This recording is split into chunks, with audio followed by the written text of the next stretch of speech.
Can the market make all-time highs this year? We're talking about the S&P 500, the stock market, the crypto market. I don't know about crypto. Crypto has a long way to go. I think it's possible, but S&P 500 and Nasdaq QQQ, however you want to look at it, I believe we will touch all-time highs this year. The setup is setting up, right? We're seeing wave 2 FOMO. We've been calling this out for a while.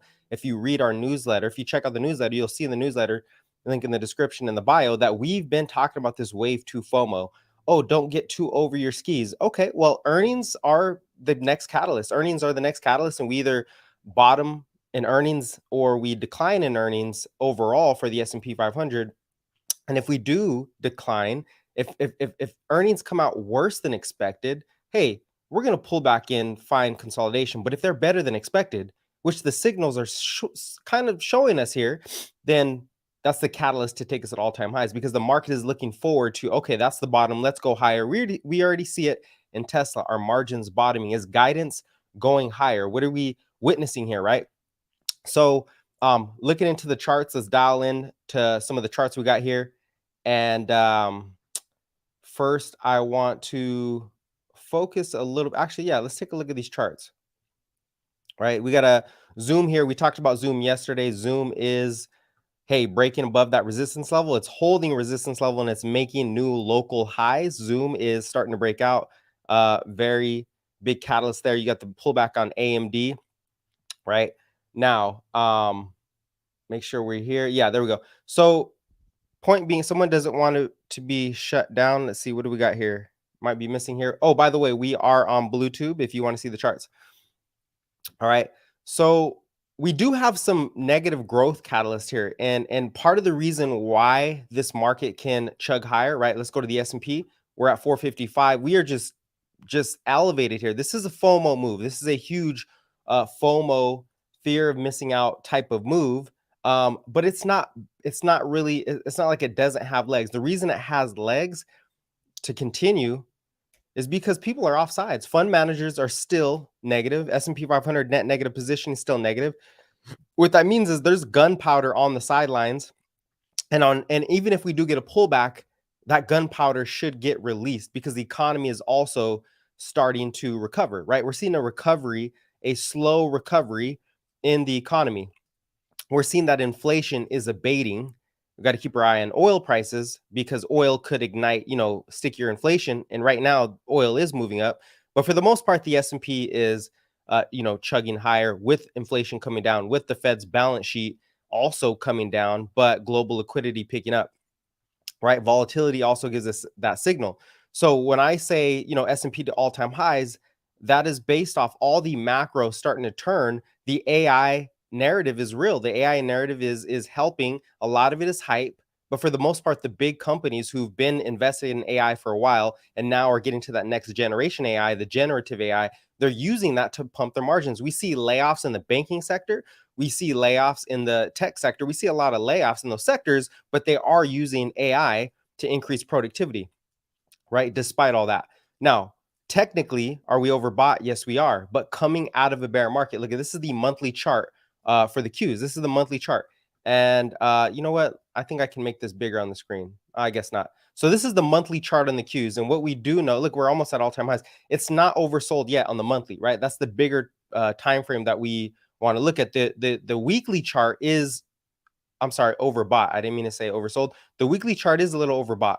But the monthly chart is not. The daily chart is, chugging along. So I think we can continue to all-time highs. How soon is that? I don't know, right? If we get there soon, we're going to have to pull back and fall, find some type of support. So the next support here for the Qs is going to be this consolidation level if we do pull back after earnings, right? We're just getting earnings started, right? So far, we're beating estimates. So far, the estimates are starting to get beat.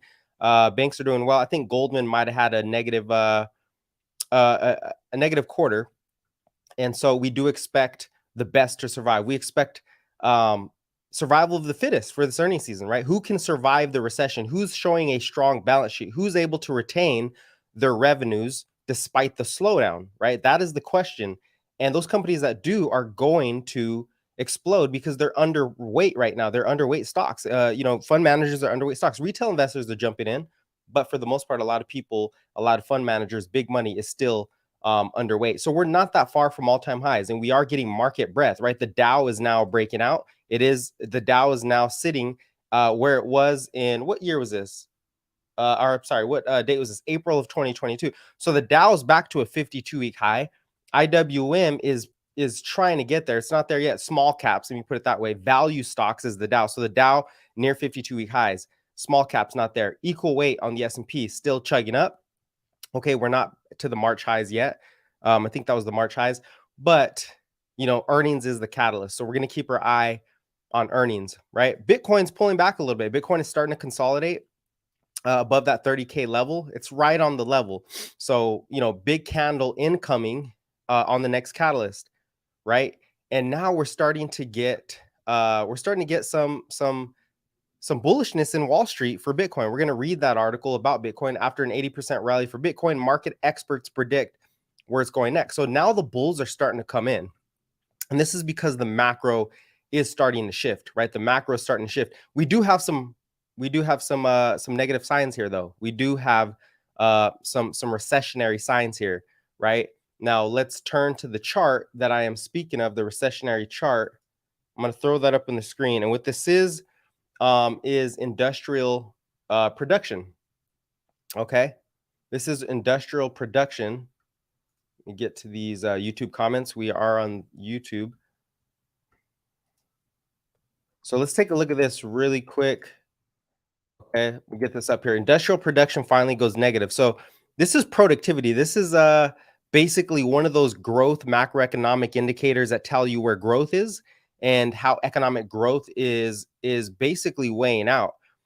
And industrial production finally hit negative. We haven't seen, I don't even know the last time we've seen negative, but that tells me that the economy is still slowing, right? We are still, and this is actually a very negative sign, because productivity, you need production, you need strong productivity to keep inflation from coming back up. So we need that productivity numbers to come up. Now, there may be some base effects. Maybe last year at this time, we might have had the biggest upside on this number, but I think it looks like it's going to continue to go negative. So we're going to keep our eye on that. You see this big bar. September of 2022 was the highest industrial production, which means September of 2023, we, just like the inflation had the high print and then went low, we might continue to go lower in industrial production.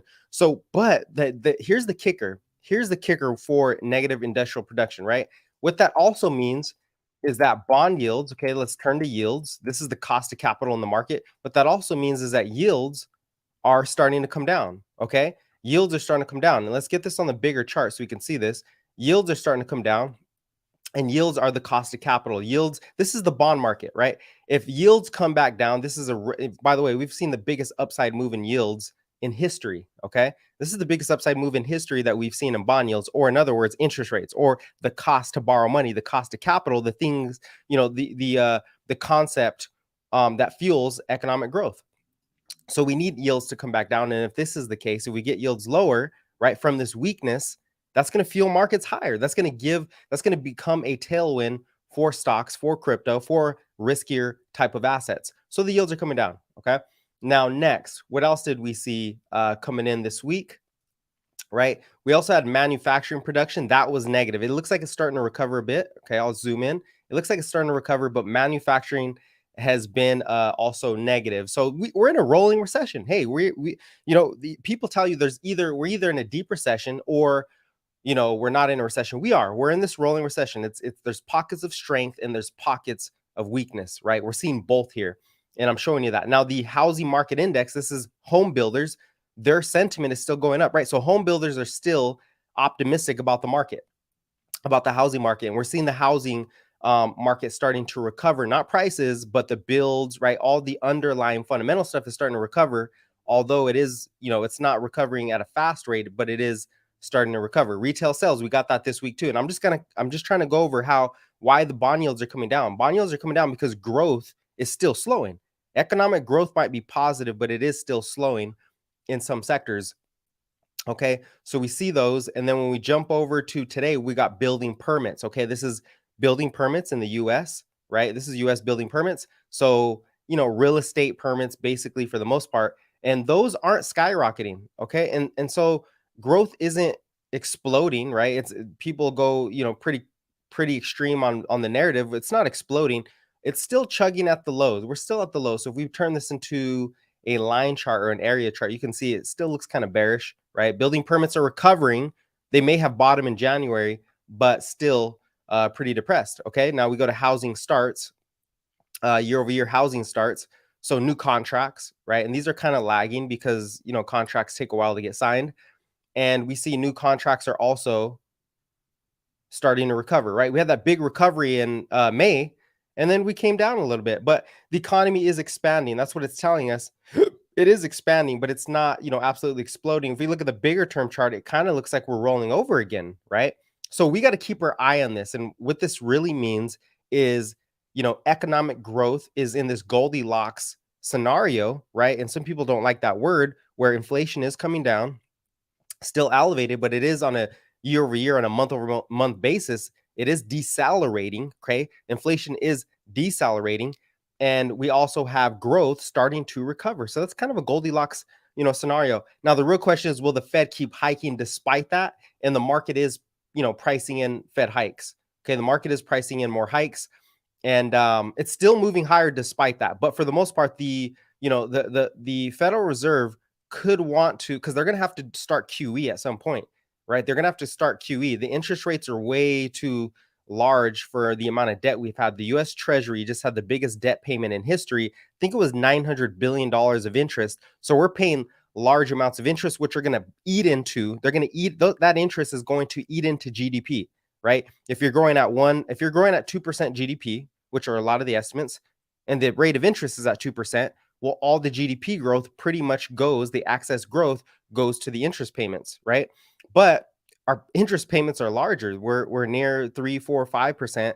So, we're going to decline. So at some point, the Fed is going to have to cut rates and get these yields back down, but we need growth to continue to decelerate. We need inflation to come down. So we got to keep our eye on that. But either way, people are off sides in the stock market. We're seeing that. The dollar is starting to plunge.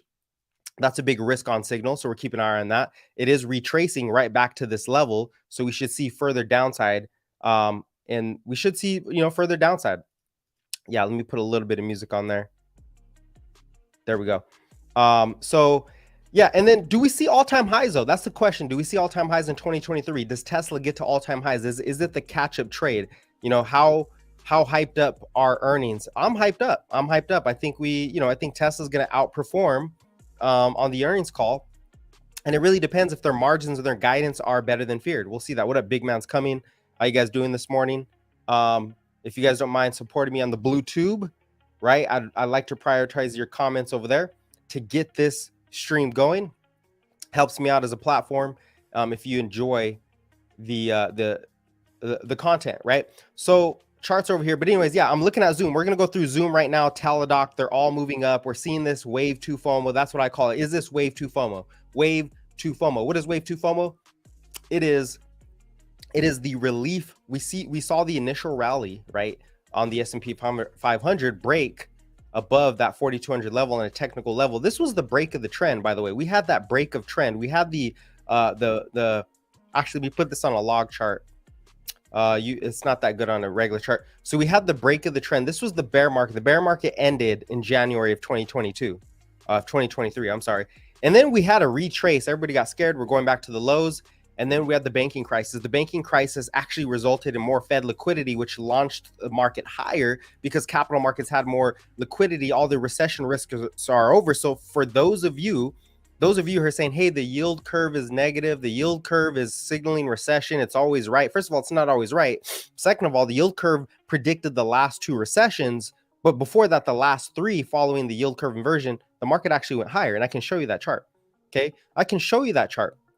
So I would say that this banking crisis was the canary in the coal mine that the yield curve was screaming at. And when that banking crisis happened, the Fed stepped in and we saw that recovery. We saw a rebound. So the bear market's been over now, so that we've had that wave. Now we're in this consolidation period where everybody was still unsure. We're moving sideways. We talked about this. ad nauseum, right? Oh my God, we're going sideways. We're going back to a bear market. And then we broke out. This was wave one FOMO. Wave one FOMO, we broke over the 4,200 level. Nobody could believe it. There was a big short squeeze. Everybody's negative positioned, right? Now we're in wave two because we have earnings season coming up. And the last earnings season, I think, set us off.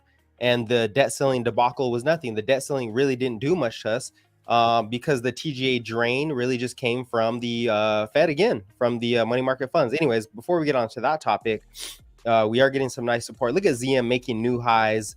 Teladoc, I'm really looking at Teladoc. Those long-term options are very, very appeasing, especially coming out of this market, right?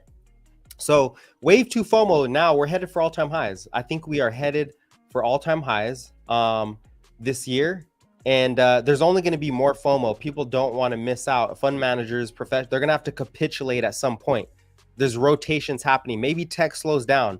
But for the most part, I think we head for all-time highs if, and that is a strong if we do get earnings better than expected. We will do, earnings on Bluetooth. We'll do earnings for Tesla today, later on today. So for today, the segment, just so you guys know, we're gonna take this down to 90 minutes, hour and a half. Okay, we're gonna take this down to 90 minutes. We're gonna go over a couple segments. We're going over the macro, sort of the the macroeconomics. What did we see this week? We saw the macro starting to slow down. And now we get yields rolling over. So this is a teaching moment, which is when growth shows slowness, when growth shows weakness, the yields come down. This is what the market, this tightens financial conditions. So when growth slows down, when we're starting to see those growth indicators, those future growth indicators decelerate, yields come down. So that's a positive, right? It's kind of like a magnet. The stronger growth, the stronger inflation, the higher yields go to match that inflation, to constrain the inflation, right? To slow down growth. But if growth rolls over, which we are seeing, it is slowing down. It's not collapsing, but it is slowing down. When that is the case, then those yields can come back down. And that's really what we do need. Again, for QE to come back in 2024, we need lower bond yields. We need inflation to dissipate. And right now, the big risk is, the UPS strike coming out in a couple of weeks, which could hurt supply chains, right? The UPS strike. But I think that's already taken care of. It's not a surprise. The market usually freaks out on surprises. Also, the price of oil here, right? Oil is flirting to break out again. It is above the first resistance level at 75. It's holding that level. So this is bullish continuation. What we're seeing here, bullish continuation for oil. I was wrong. I thought oil would roll over sooner than later. It's not happening, right? But we still have some more, some more resistance here. 77 would be that next level. Okay, 77 would be that next level. And currently, as we're watching this chart, I am keeping my eye on the other indicators. Like, hopefully oil can't get above 77. Maybe your strong oil, hey, if we get above that level, that's a breakout. And then you have 83.50 as the next resistance level, right? The Q is making highs right now as we speak. The Q's breaking out again, okay? Just wanting to point that out as we're listening. The Q's are breaking out, but advanced decline is negative. So, market breadth in the intraday for traders is kind of down. SPY, S&P 500 is consolidating at VWAP. The IWM making new highs, making new local highs, but also pulling back. So we're getting a small pullback, a small little correction, but the Qs are still running up. Tesla at 299. And we're going to get to that. We're going to get to that price action. Okay. I just wanted to talk a little bit about the yield curve because it is such a topic that people use for, a bear market. I'm going to pull up the yield curve. Check this chart out on the yield curve for those of you. Okay, here we go. So check this out. Let me move myself out of the way because bear screen. All right. So this is a chart that somebody came out with, trading analysis. Basically, we're, in the green. This is the 10-year, 2-year in the background, and the gray are recessions, right? These lines are recession or when we had a recession. Now, the yield curve is the black and the red, right? These are the bars going up and down. This is the 10-year, 2-year. So I'm not going to explain what that means, but basically the inversion, the yield curve inversion that you hear about is whenever the bars flip negative. So that's the red. So what we do see here is if we go to today, we're seeing a yield curve inversion right now. Yield curve inversion right now. We're seeing that. So we should be in a recession, right? We should see a big recession, even though I'd argue we already saw it and it's already happening. and the market's pretty much, the Fed seems like they're orchestrating a soft landing. Well, if we go back to the last yield curve inversion, that was '08, and we rolled over, right? Big inversion, and once it started steepening, that's when we had the big crash. But it's not alone, right? It's not like that alone caused us to crash. There were other, systematic issues going on in the system. Before that, the last yield curve inversion was 2001.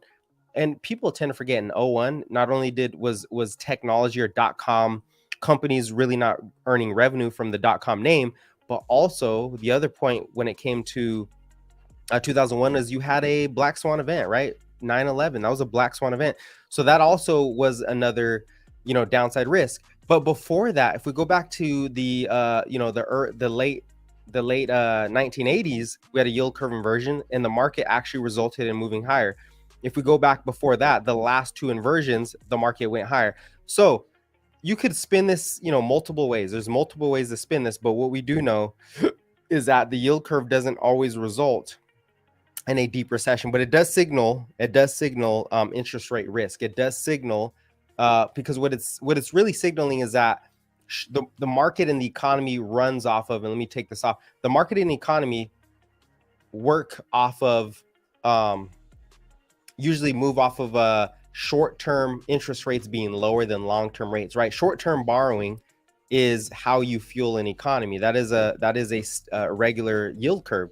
You got lower short-term rates and you got high. So the cost to borrow is cheaper on the short side, right? On the 1 to 5 years, it's cheaper. If you go out to 30 years, it's more expensive to borrow money.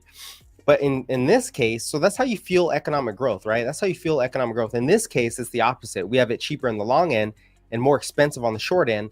So if it's more expensive on the short end, demand goes down. You don't fuel economic growth as much, right? Lending is down. And we see the lending. I know you guys see it on Twitter. You guys are seeing it on Twitter.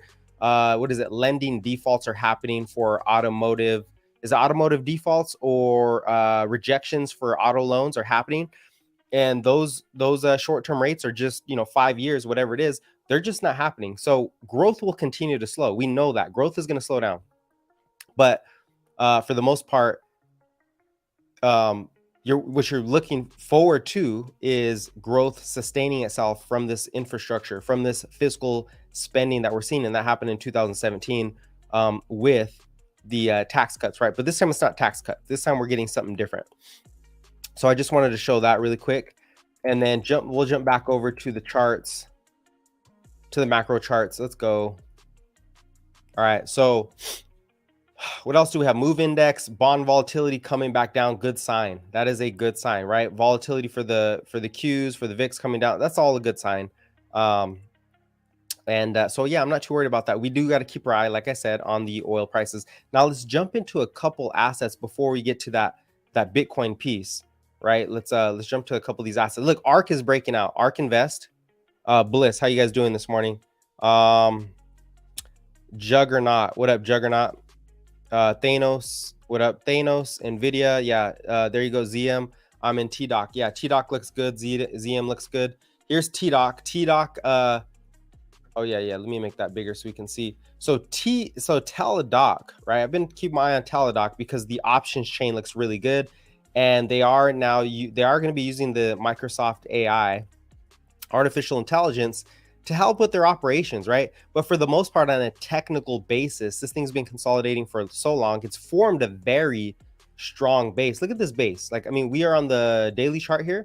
Let's look at this base. We've had let's get that color white, something we can see. 1, 2, 3, 4, 5. So we have five areas where the market is based for Teladoc around $23, right? Those buyers there at $23.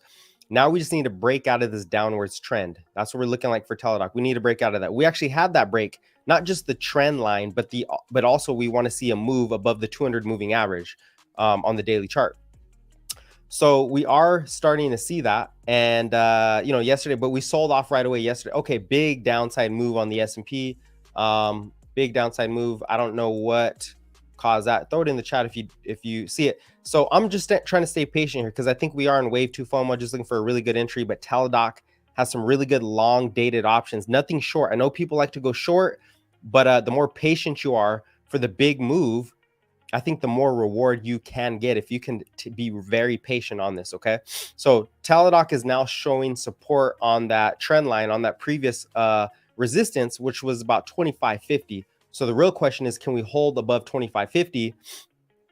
And I'm going to pull it up here. Look at, this is the 25.50 level I have highlighted here on Teladoc, 25.50. And it's 25.50 to 26 pretty much. And we're in that zone. So I'm looking for a couple touches, a couple more supports before I start getting long Teladoc, right? On a technical basis. I'm not going to get fully sized in because earnings are coming in at the end of July, right? Earnings are coming up pretty quick. So I want to hear that earnings report. If it's better than expected, then I will look again for another entry to enter more size, right? Looking over at Zoom, same thing for Zoom. We were looking at Zoom. Zoom got above that level. It's now breaking above that level. It looks like it's still pushing. I'm already sized in. I'm looking to get more size. But for the most part, I'm going to wait for a nasty pullback. And I do want to see their earnings too. What is Zoom's earnings going to look like? When does Zoom have earnings? I wonder why they don't show up on here. Either way, yeah, Zoom looks pretty solid as another big long-term breakout trend. Okay, this is the 30-minute, but we're talking about that weekly chart, right? And look at this. Look at how much room there is to the upside for Zoom. Right, Zoom is extremely oversold. I just think the downside from ARK Invest selling off so hard and rates being so high really crushed this company. Okay, market is bouncing. The market is starting to bounce pretty solid here. Good morning. What up? What was that downside move? That's what I was about to look at right now. What did we get? What was the downside in that move? That was a big capitulation candle. A lot of people just got smoked. A lot of people got smoked. What are we getting in here? I do know Goldman. We'll look at earnings in a second. I do know Goldman, Johnson during battle. So we'll take a look at the earnings picture, what it's looking like. But I don't know where that downside move came from. I'm not seeing anything yet on my side. I have to jump on Twitter. Okay, so let's see if we got something here. Zero Hedge always has some good news. No, I don't see anything yet. We'll take a look. Could just be a technical move, but yeah, it could just be a technical move. Now the other side, Tesla, right? We got Tesla up on the YouTube thumbnail, and Tesla's pretty close. Like, I think Tesla just it looks like it's gonna explode to all-time highs here. And it's done this before. There's just so many people short in the stock. We've seen this before. You got Cybertruck, you got the supercharger network, you got full self-driving. It's not out yet, but the expectation of it just causes a lot of FOMO. And their earnings, right? Are they bottoming in their margin growth? So Slime Z, Manny, I don't see anything yet. Let me know if you see anything. Let me turn this light around too.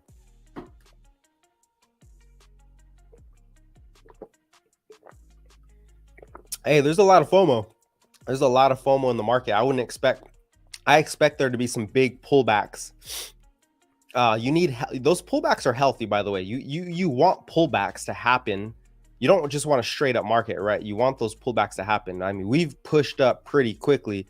At this point, the S&P from the lows are up 30%, man. We are up 30% from the lows in just about a year, coming in on was this last October. So we still have a couple months. 30% on the year, that's a huge return.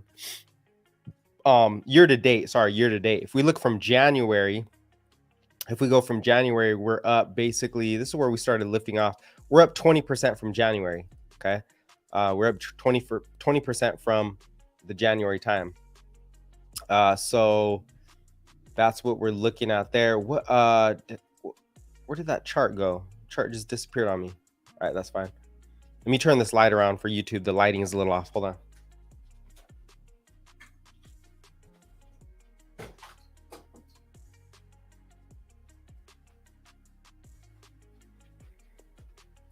How's that sound on YouTube also? Is it too loud? Can you still hear me? Big man coming. Yeah. Need to pull back for Tesla big time, especially going into earnings. It doesn't always beat as long as we're above 292 for Tesla. Yeah, Tesla definitely. You want to see a pullback. Me, I don't really care. I got long options, so I don't really care. But I do know if it does pull back, there's going to be more buyers, depending on that narrative, right? It really does depend on the narrative. We are pulling into a major resistance here at 302. So let me draw that up really quick. And you know, the technicals aren't going to matter as much, but they do factor in. The technicals definitely do factor in. So if we go all the way back to 2020, that's where we first hit that resistance level. And so I think we're from 300 to 315 is pretty much resistance for Tesla, right? So we're pulling into that long-term resistance. And this thing's went up so much, so everybody expects a pullback, but if it doesn't happen, like I said, it's going to cause FOMO because they think, hey, we're going to miss out. And if it looks anything like it did back in 2020 or 2019 when they released Model Y, right, there's a lot of good things happening. Everybody expected negative margins, and this is usually what happens. You have everybody on one side. Tesla earnings are bad, they're negative, margins suck. You hear all the bear cases. Well, if this earnings report comes out very positive, you just get that huge capitulation move to the upside. And when we got that last earnings in 2019, when they came out with Model Y, you basically saw a 283% run up before any pullback. And that pullback only came because of the pandemic, right? We hit the pandemic. So that's the setup here. That's the setup. And this is coming out of a gigantic wedge, right? Flag, descending flag. What do we get today? A gigantic flag pattern. Okay, a gigantic flag pattern. And we're breaking out of that flag pattern. So if we get better than feared, expectations, and given, 2019, obviously they turned a profit. So it's a little different this time. But if those margins are recovering and everything falls into place, you're going to get a big outsized move. So I think, depending on how you're positioned in Tesla, you just, you really have to, I really don't know what to say. Honestly, it's up a lot. It's really hard to tell anybody anything. It's up a lot. If you should have been in it a lot earlier, if you're not in it now, because it can pull back pretty hard. But you do have, again, like I say, the revenue growth. They have the best revenue growth. The Model Y is the best selling car. They're coming out with the Cybertruck, which should take market share from Ford, from GM, and we do see them cutting prices now to match. There's already 1 million plus orders for Cybertruck in the backlog, and you also have the supercharger network. We want to hear how they're going to monetize that. You have full self-driving. How close are we to full self-driving? That's going to be a catalyst also.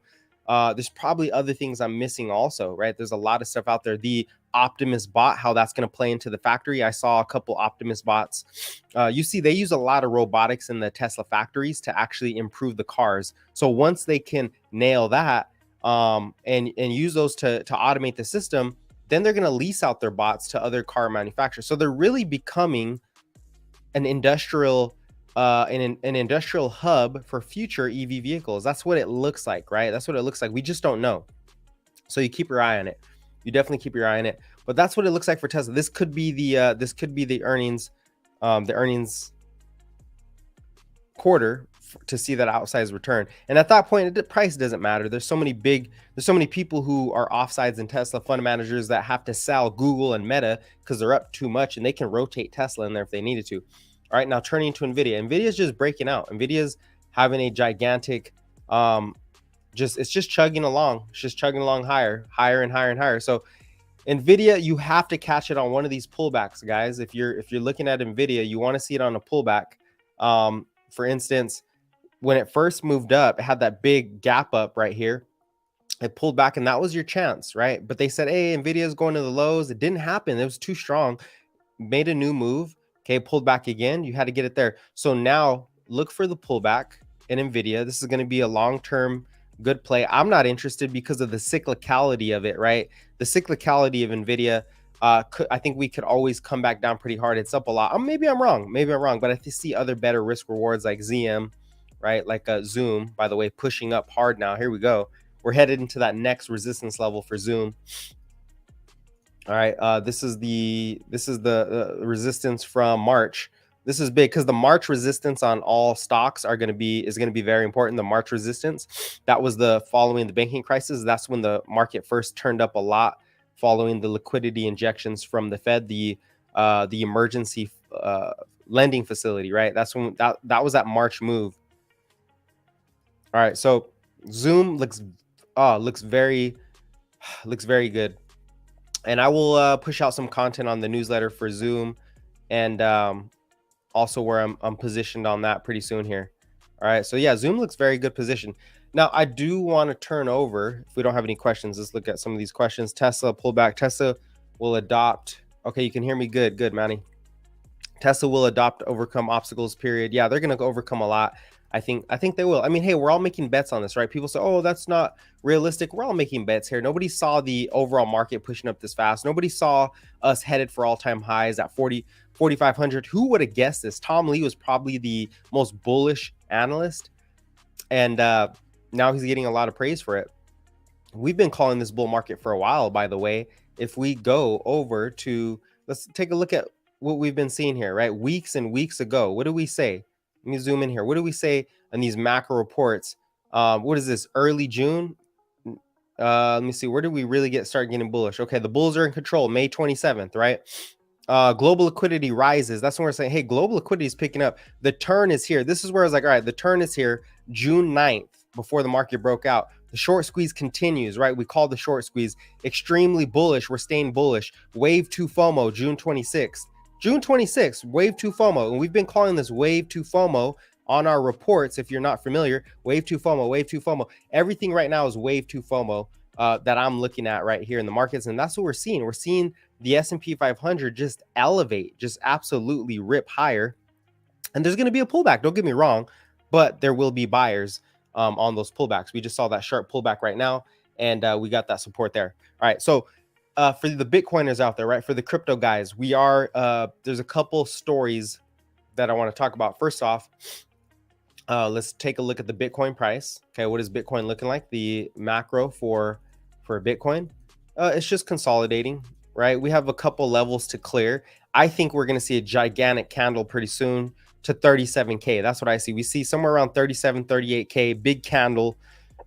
Who knows when it's going to happen?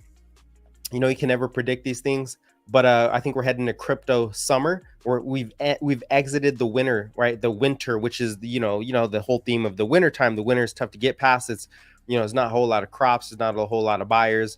And now we're entering risk on period, mostly fueled by the drop in the dollar, mostly fueled by the economy starting to recover. And inflation abating really is the biggest story here. So I think we do get that. Now, turning to the story, right? Turning to the story, what we are seeing here is a couple of people getting bullish on Bitcoin.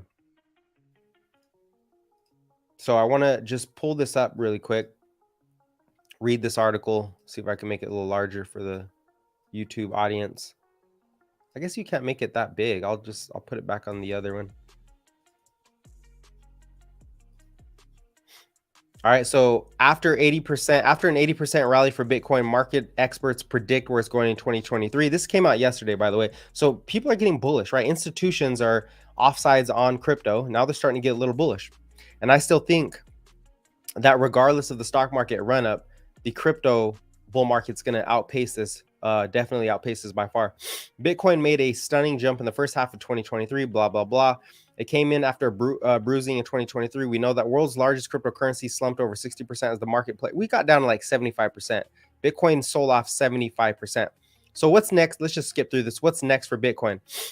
The digital currency's blistering rally has taken many traders by surprise, as well as marked the return of volatility for the asset. Yep, we got that. After a more than 80% jump in Bitcoin's price in the first half of 2023, crypto market watchers tell CNBC Pro that they expect the cryptocurrency to perform in the later half of the year.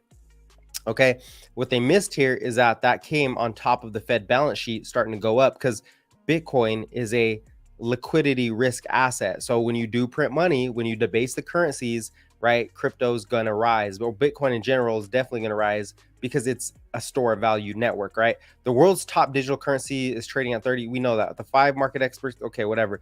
hit 50K. Carl Alexander, professional of finance in Sussex University, called cryptocurrencies March. Okay, so he called it. Oh, this is a girl. My bad. Oh, Carol. My bad. I said Carl. She said outsized buy orders from large holders known as whales are renewed buying from institutional investors could push the price of Bitcoin up to 50 or even 70K by the end of the year. Okay, so they're calling for a 50 to $70,000 Bitcoin by end of year. Right? Do I need to zoom in on that? Right, that's pretty big right there. That's kind of what I wanted to point out. Now let me get back to the. I'm going to keep reading this, but I want to get back to the chart so we can kind of see what that's going to look like for the Bitcoin price action, right? So they're basically calling for Bitcoin to run. That's a big move, somewhere between 50 by the end of the year, 50 to 70K. So all-time highs, but by the end of the year, right?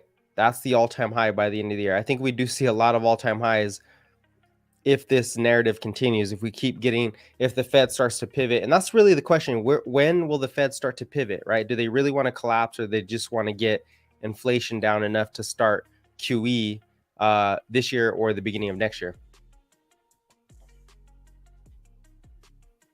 All right, so that's the Bitcoin price. Now, what else are they saying here? If regulators don't gain ground, institutional buying will be the main driver. So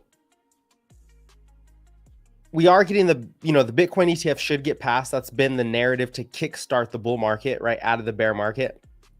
And now it's regulation. Those are the two things that we're looking we are looking at, right, for all-time highs.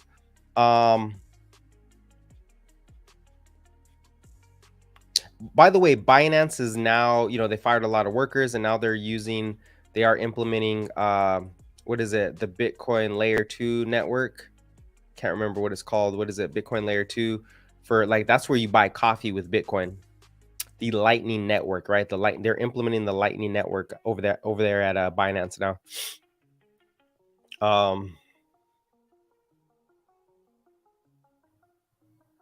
So this guy Kendrick, head of digital assets research at Standard Chartered, said he was optimistic that Bitcoin would jump to the $50,000 to $70,000 level, citing signs of reduced selling from miners. So miners stop selling, right? They're holding their Bitcoins.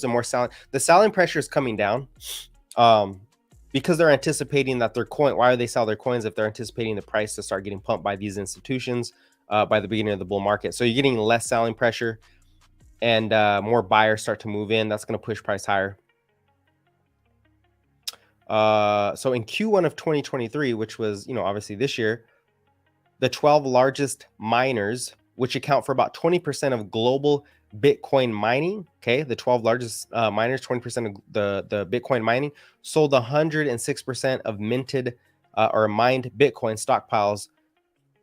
We estimate that this was slightly below 100% for Q2.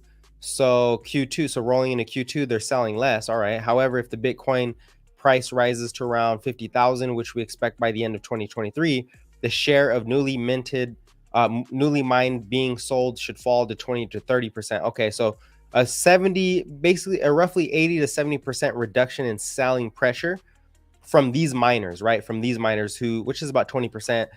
I'm sure globally you'll see other miners start to slow down on their selling also. That is a net annual reduction in selling from Bitcoin at 250,000. Okay, a large number relative to Bitcoin miners. We previously predicted that this driver would add 10,000 to the Bitcoin price. Okay, and we now think this estimate is too conservative, and we therefore foresee upside for end 2024 target of around. So they're looking at the end of 2024, which I think is after the halving, at 100K. So 50 by the end of this year, 100K by the end of 2024. These are Wall Street analysts here. CEO of crypto lending from Nexo told CNBC. So these are crypto guys. Wouldn't be shocked to see Bitcoin between 40, 50 at the end of 2023. I wouldn't either. I mean, it looks like we're going to head there with this macro environment. By the way, the Q's back to the highs of the day. A major potential catalyst for Bitcoin to rise further would be if the Federal Reserve makes a strong signal to the market that it plans to end its tightening cycle. I think it's already doing that. The Fed's they already paused. They're being a little tricky. They're holding up expectations. And really, it just comes down to those shelter prices, right? Once shelter starts to factor in, I think that's it. And Bitcoin goes a lot higher from here. And we're going to see a big upside move. So a major potential catalyst for Bitcoin that they're looking at is not just the miners, right? So the miners, basically, you know, if you're the miners make money by mining the Bitcoin, right, on the network. They use their electricity, they're paying electricity costs, they're buying the best computers, they're getting those Bitcoins, and then they sell a lot of their Bitcoin to pay for the cost of the miners and electricity, and then they keep the rest, right? They're keeping dollars more than anything. But as the price of Bitcoin climbs higher, they don't want to sell anymore. They're going to hold more Bitcoin, and they're anticipating that price to go up, and that just causes this feed on, right? This feed on a positive feedback loop where everybody shuts off their miners, or not shuts their miners off, where everybody starts turning up their miners and actually stop selling the Bitcoin. Price goes up, traders come in, price goes up, institutionals come in, price goes up, regulation starts to calm down, regulation gets better, price goes up, the Bitcoin ETF comes in, price explodes, right? So that's going to be the gigantic catalyst to, I think if the ETF really goes online, we're headed for all-time highs. I think we're headed for all-time highs this year, but I don't think the Bitcoin ETF comes online that quick. Hey, hopefully I'm wrong. We'll see. The remaining two respondents on CNBC Pro were Mark Mobius, founder of the Mobius Capital Partners, and venture capitalist Tim Draper. We all know about Tim Draper. He's bullish on Tesla also. He expected Bitcoin to 40,000. I want to know why, though. Why does he want to see let's just get to the end of that. Oh, by the way, I think Kathy Wood gave a prediction for Bitcoin too, like we might see that extended earlier this year. Production made for the token reach. But you know, DeFi is going to be the big. We're starting to see more bullishness in the altcoin space also. BlackRock's first filed its application. We already know that. All right, so nothing new there. Basically, miners are getting shut off. The supply is starting to come down. Is this a new one? Standard Charter sees upside for Bitcoin. Man, we are seeing more and more articles. That's crazy for Bitcoin. So here it comes. Here comes Wall Street. Here comes Wall Street.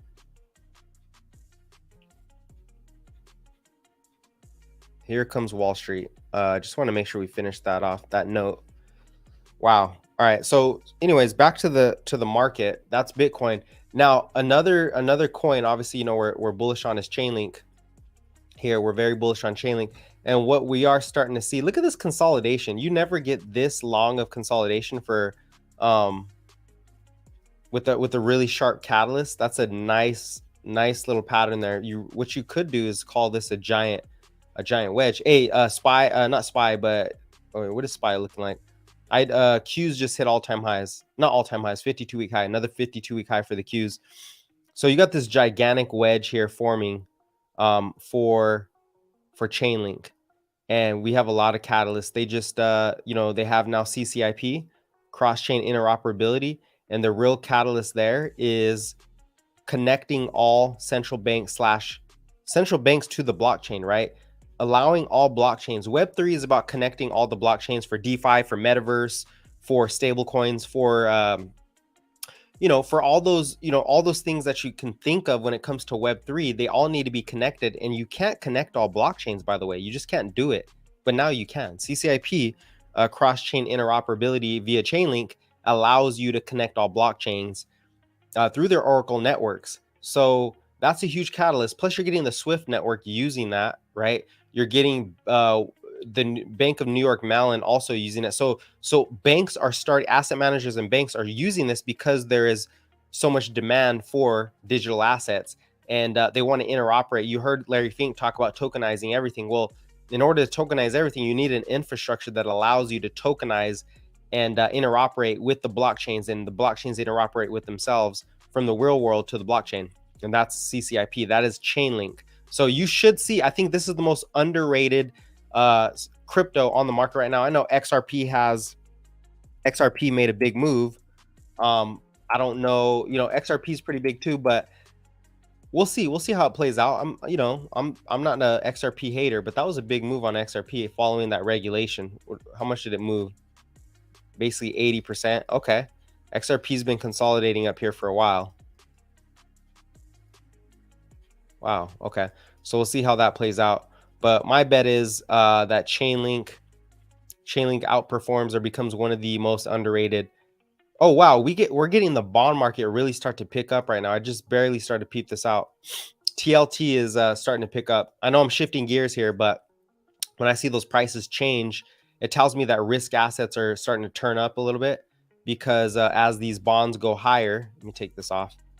As those bonds go higher, then the cost of capital or the yields are definitely going lower. You don't think they will hike next week? Yeah, I think they do hike next week, actually. I think they have to stick to it, Bukowski. I think they will hike next week. I think the Fed does hike next week. And but it's funny because even if they do hike next week, we're not seeing the bond market react to that yet, right? And this closely follows the Fed. There's been a big disconnect, and then the bond market will catch up. And so let's just go to the 2-year, right? The 2-year is the signal for the market. The 2-year peaked at 5.1, which is basically the Fed funds rate right now, the effective Fed funds rate, and then it came back down. So will the Fed hike? Yes. Will that cause more damage in the short run? No. Maybe down the line. But I always say the thing is that so far the Fed's orchestrated a pretty soft landing, right? Or the expectation for it.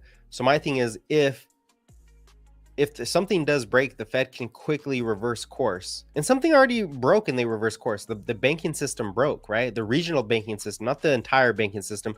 There is too big to fail banks that did not, fall apart. But the banking system did break in March. Like, look at KRE, right? This is what I keep pointing out here. KRE is exploding. Like, look at this. Here goes the KRE, the regional banks. The banking system collapsed in March. And what did we see? We saw this. Where's the Fed's balance sheet? This is the Fed's balance sheet, right? I know you guys that are on here heard this 1,000 times, but this is why I'm just remaining bullish, because when this collapsed, we saw the bank's balance sheet basically move up. If we get another collapse, which we didn't get, this is what this highlight was, hey, KRE might roll over, big head and shoulders pattern, didn't happen, it's going higher. So yes, the Fed's balance sheet is below the previous level, which I said, hey, that's going to be a risk off signal. Just one variable though, right? Oil moving up, risk off signal, one variable. But the other variables, the dollar broke down, bond yields are starting to peak. The economy, that's a big one. The economy is recovering. It is staying afloat, although the risks are still there. We're not done yet, but the market is looking forward into that. So yeah, KRE is coming up. So if something breaks again, Bukowski, XLV broke out today. If the economy does break lower, then the Fed pumps liquidity. The Fed just comes out and pumps more liquidity. And in whatever way they like to dress it with very complex language. Well, we're implementing the Bank Term Funding Program for emergency lending. Bro, it is more liquidity. It is central banks printing money to monetize the debt, basically. So keep that in mind, right? Keep that in mind. If something breaks, they're okay. They can cut rates. They can pump liquidity. They can, Biden can come out and give out more stimulus checks, even though that'd be a little more inflationary to people. So we'll see how it plays out. But for the most part, I'm not worried about something breaking. I'm more worried that the oil price starts to surge again. Okay, keep my eye here, because you can't stop that. That's a global market force. You cannot control that. You can't just, knock down demand for oil.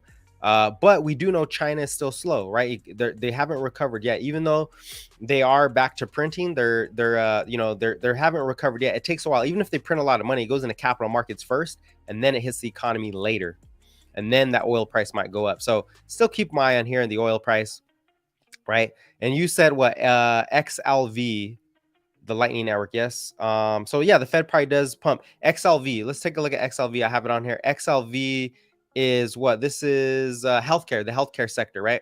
That's why I'm keeping my eye on Teladoc for sure, because if XLV, starts to break out, Teladoc is going to be is basically going to be one of those stocks I'm keeping my eye on here.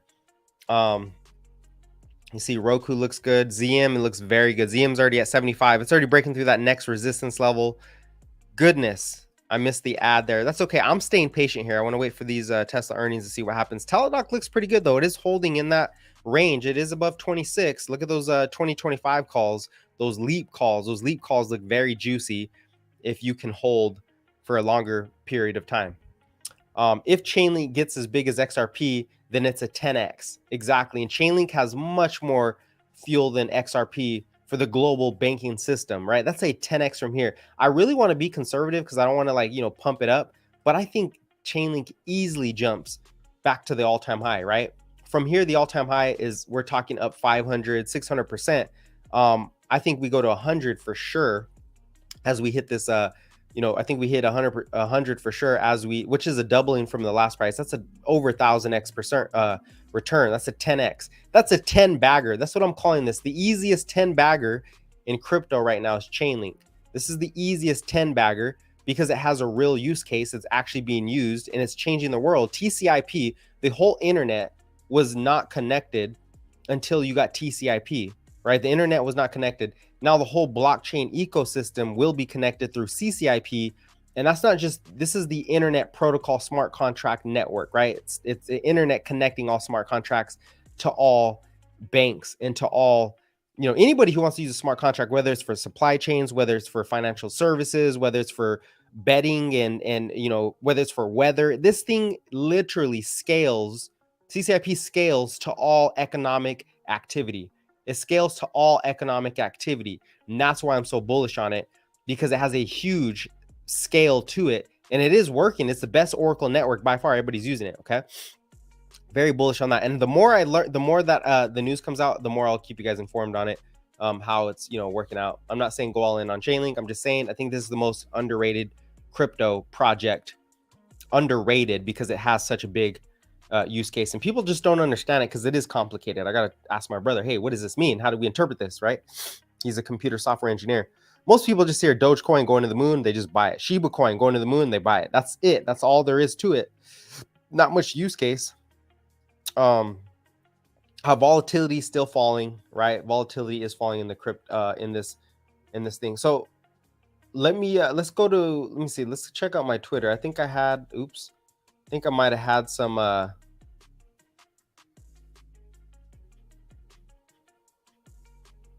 oh, did we talk about this yesterday? There we go. Let's zoom out of it. I think we might have talked about this yesterday. Oh yeah, advanced decline, all-time highs. Yeah, we did talk about it yesterday. We did talk about that yesterday. So advanced decline, all-time highs.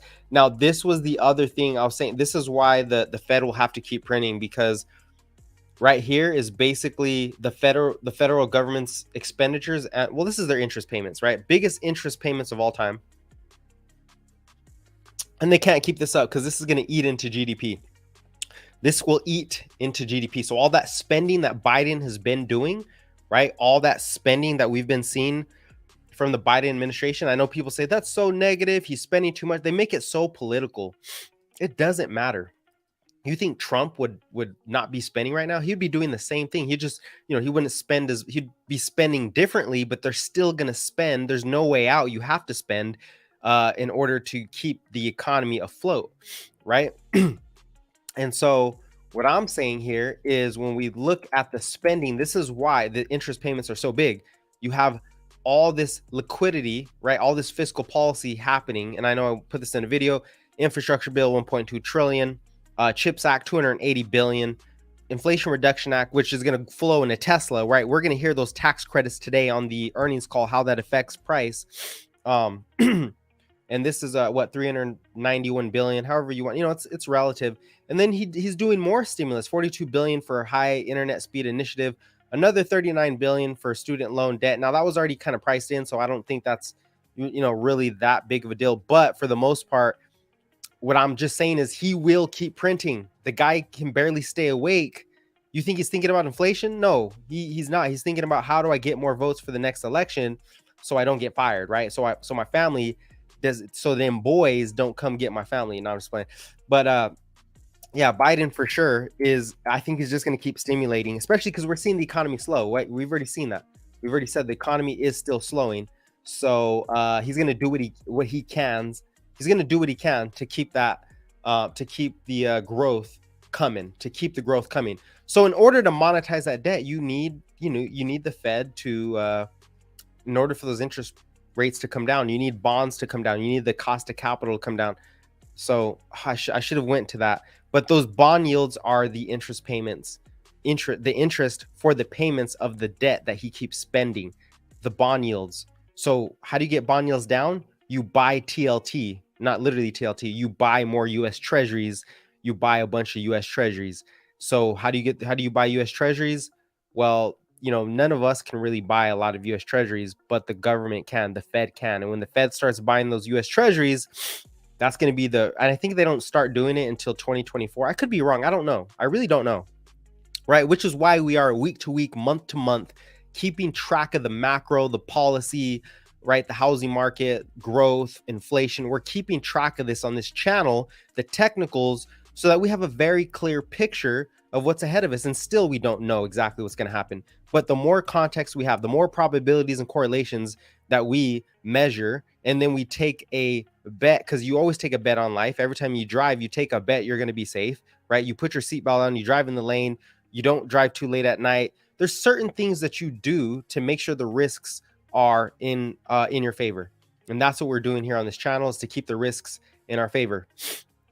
As we evaluate the market. So here we got S&P on the left-hand side making new highs. We got under VWAP. Let's see if that news actually came out. Russian Defense Ministry says it will consider all ships traveling to Ukraine, ports on the Black Sea as potential carriers of military cargoes from.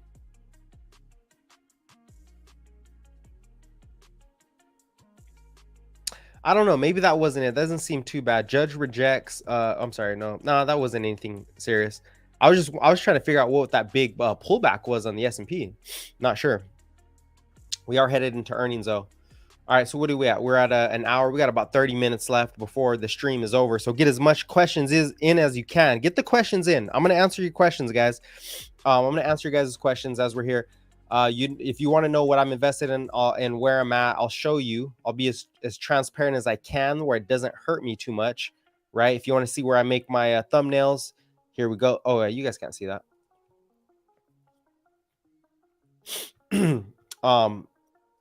So what was the other part I wanted to speak about? It was the housing market. And hey, all this data is going to be in my newsletter. So check out the newsletter. Right. Oh, also, China is set to cut rates again. They talked about it yesterday. They're going to cut rates again because their growth is just not coming in. So look for China to cut rates again. Look for China to start cutting rates again. Man, Teladoc looks good. It is holding that level. Wow. Yeah, so China will be cutting rates again. And there goes Zoom. There goes Zoom, man. Zoom breaking out. You guys already know. We've been in the Zoom trade for a while. Bukowski, there's a bond auction 20-year tomorrow. Okay, yeah, there's a bond auction. I don't pay too much attention to the bond auctions. Let me throw that on there. I don't pay too much attention to the bond auctions. Honestly, I don't know how to interpret those that well. I'll admit that. I just kind of look at because the operations in the bond market are so complex, man. They're so complex. More than anything, I just want to see, hey, where's the Fed balance sheet? Where's global liquidity? And what do rates look like, right? If I see yields coming lower, I'm guessing that somebody's buying those bonds. And also there's also the catalyst where the US Treasury starts to buy back their own bonds. They talked about that too. So they'd basically be taking out debt in order to buy old debt to get the yields back down, which is hilarious. But they'll do it. Japan does it. Japan monetizes their debt by, just buying their own debt and pushing the can down the road. And they can keep pushing it down the road. Who knows? Maybe in like 5 years, there'll be another crisis. But, hopefully we can track that before it happens. For now, we got to take advantage of this, right? We got to take advantage of this because what else you can do? Your wages ain't going to do enough for you, right? Your 401ks pretty much are taking risk in the S&P and Nasdaq. I mean, if you stack money, if you're a good saver, you're going to be okay. You're going to be okay. But to have an edge, you just got to definitely solve the issues and find out what's going on in the market. Okay, what do we got here? Netflix earnings on deck. Yeah, we got. Oh, that's what I was going to look at. My bad. Let's look at the earnings we have on deck. What are the earnings we have on deck? And throw out your questions on there if you have them. Do they affect any price in any way with those auctions? Yes, they do, Bukowski. They do. To be honest with you, I don't know exactly. It's very complicated. Like I said, I would have to interview an expert or ask somebody how those auctions take place, what the point is of the auctions. So they're finding buyers to buy up that debt basically for the auctions. And I'd have to look more into it, to be honest with you. I don't know how impactful it is. Earnings on deck, EPS 2.85 paid. I don't know exactly how those bond auctions, how important they are. I really don't know. Maybe they're more important than I think. I don't know. So maybe I'll figure that out. I'll watch a video on it or try to, figure that out with those auctions. Yeah, let me see. Let me check it out really quick. Let's see what it says.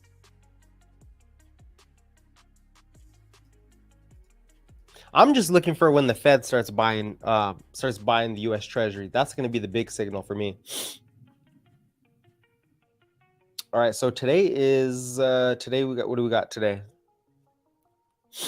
Bond auctions, 30-year, 15-year mortgage. Oh no, those are mortgage rates. The 8-week bill auction. So bills are short term. See if I can.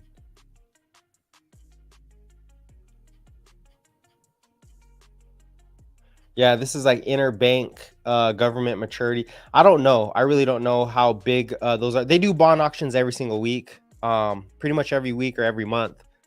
So my thing is more human psychology. Now that those bills are printing so much money, like right now, the bills for the bonds, they are basically yielding you 5.25%, right? They're yielding 5.25%.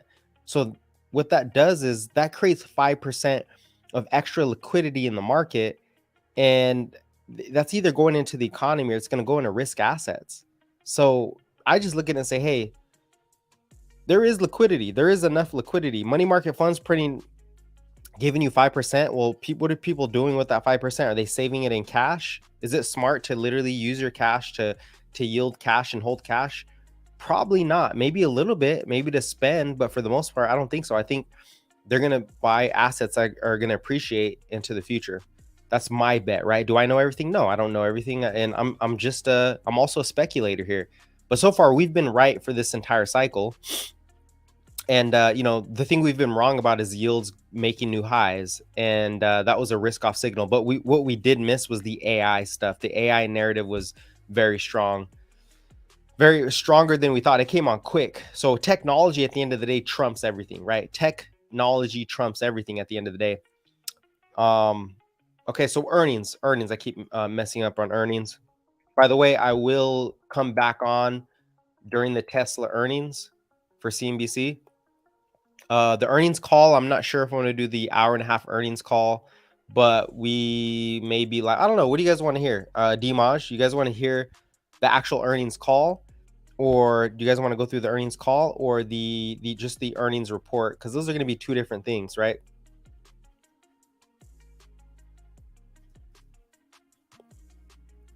So yesterday we didn't talk about earnings. We got Bank of America earnings yesterday, and they beat expectations. Morgan Stanley beat expectations, but still slowing. Lockheed Martin beat expectations. That's one of those industrial companies. Charles Schwab beat expectations. Who was it that missed? Bank of New York Mellon beat expectations. Somebody missed expectations. I guess that was this morning. This morning we had Goldman Sachs miss expectations. And what was their revenue? Let's see. Goldman Sachs revenue. Did they beat revenue? Ooh, yeah, their revenue came down. They beat the forecast on revenue. They just missed on EPS. Barely. You got Activision Blizzard today. Activision Blizzard, so they beat expectations. And Activision Blizzard actually they actually crushed they're growing. Their revenue's going up. That's interesting. Halliburton, who cares? And then looking forward, Thursday, J&J, Abbott, Philip Morris, Blackstone, Freeport, McNamara. Nothing really big tomorrow other than Johnson & Johnson. I'm sure they'll do well. And then Friday, do we have anything big on Friday? Schlumberger, American Express, Reliance Industries. I heard that's a big one in India. Yeah, Reliance is that the stock that is it's like the Tesla stock of India, or the Apple stock of India. It's called Reliance. I don't know what they do, but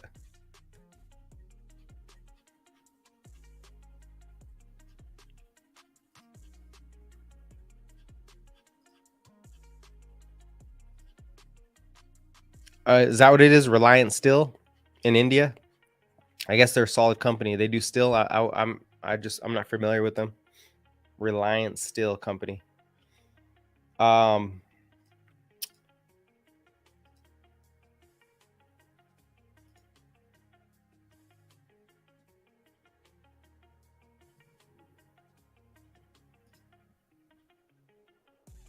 gonna see if there's any crypto news that we are missing.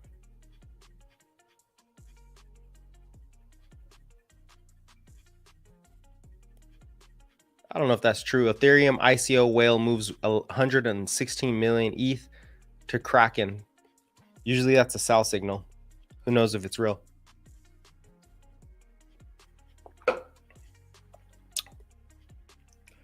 Doodles launching real world play experience. Oh, you know what I forgot to say? Don't forget to hit the like on the BlueTube. Don't forget to hit the like if you haven't already, so we can help out the algorithm. Appreciate you guys on there. Really, it's hard to get the YouTube stuff, man. You got to be good, so I got to keep improving the stream.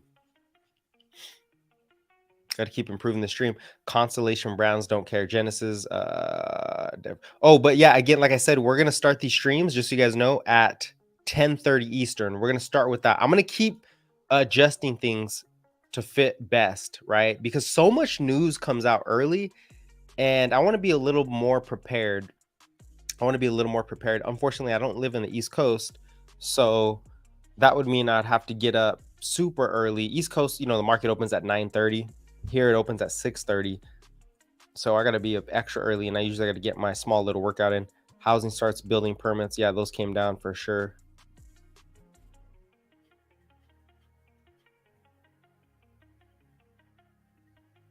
U.S. home changing hands. Okay. Oh, here's some stuff from FactSet. S&P 500 banks reporting higher provisions for loan losses in Q2. What does that even mean? I have a couple of charts here that are showing S&P provisions for loan losses versus bank industry earnings. Does this mean loan losses are rising? I'm not sure. See, I don't know what that means. I do not know what that means. I'm not familiar with the banks.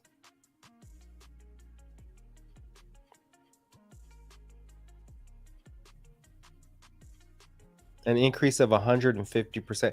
Unless it means loan loss provisions as in, what is that, collateral?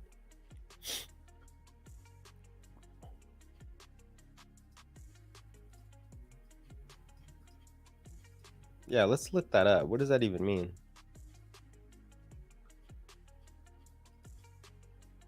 What do I think of real estate? I think real estate has more time to roll off, to be honest. I think real estate has more time to decelerate from what I've seen. And maybe 2024.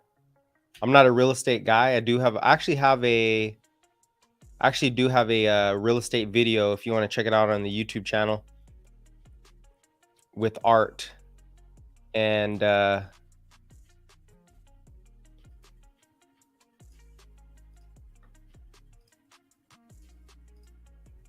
see if I can show you really quick. Actually, Bukowski, were you on there? Oh, in Sweden. Okay, in Sweden has bombed. CR has bombed the F out. What is CR?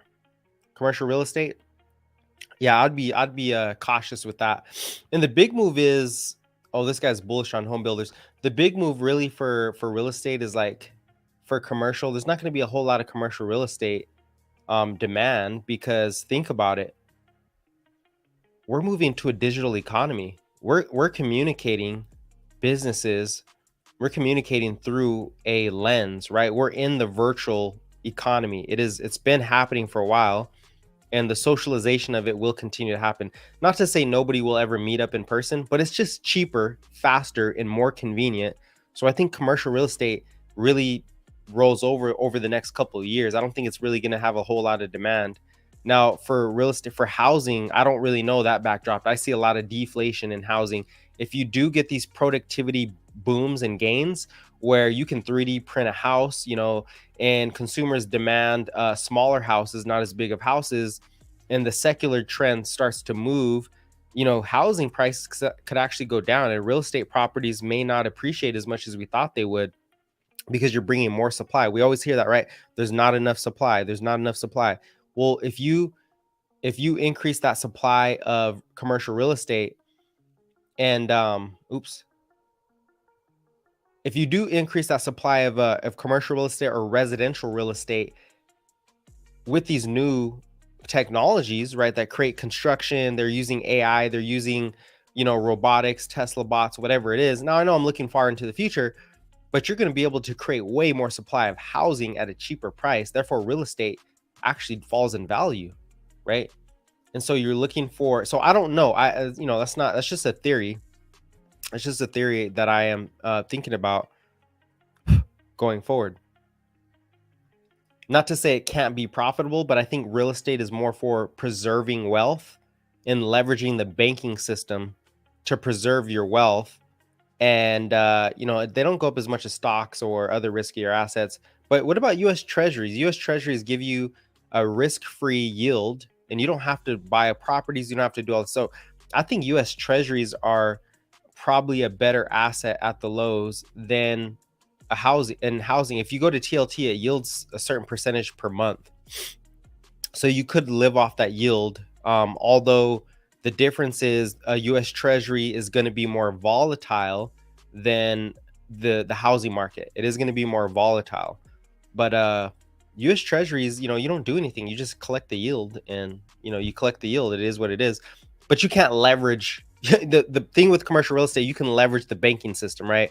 That's what makes it strong. You can put down 20% and you can borrow so much from the banks. You can't just borrow from the banks to buy US Treasury. So that's probably the difference there. Hey, I like crypto. I like, hey, buy and hold crypto.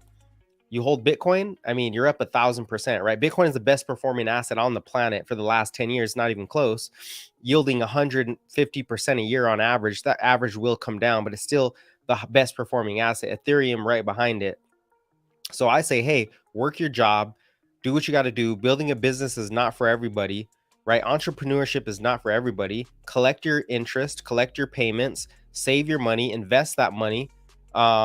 Manage your liabilities and your assets. Don't be dumb. Don't overspend. Sacrifice your time to collect your paycheck to invest that money, and just wait. Stay patient. Work on your health. Work on your mindset. Work on what you want to do in the future, and let that thing appreciate, and then go do something you want to do with it, right? Maybe you want to travel the world, but do something that makes you money too, that you can have fun with. So I don't know. The world is changing quick, bro. With all this AI stuff, with all the artificial intelligence, you see the strikes in Hollywood because they can represent, because basically now you can use AI to generate, what is it? Faces, like words, like AI is taking over so quick. You really have to take a step back and say, wow, what is my job going to look like in the future? What should I be leveraging into the future? Because things are turning quick, right? They're going to replace me pretty soon, right? AI is going to replace me. So, I got to keep, that's why I don't show my face on social media. No, I'm just like, so yeah, AI is powerful. You just, I think learning is the most important tool. Can we keep learning how do we leverage this?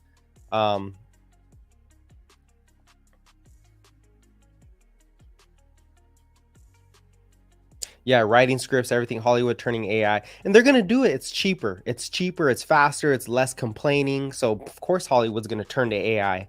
You guys have seen Black Mirror. Go check out those Black Mirror episodes, right? Where they use, it's like a Netflix show, and they use the AI to basically generate a whole script. And everybody's AI generated.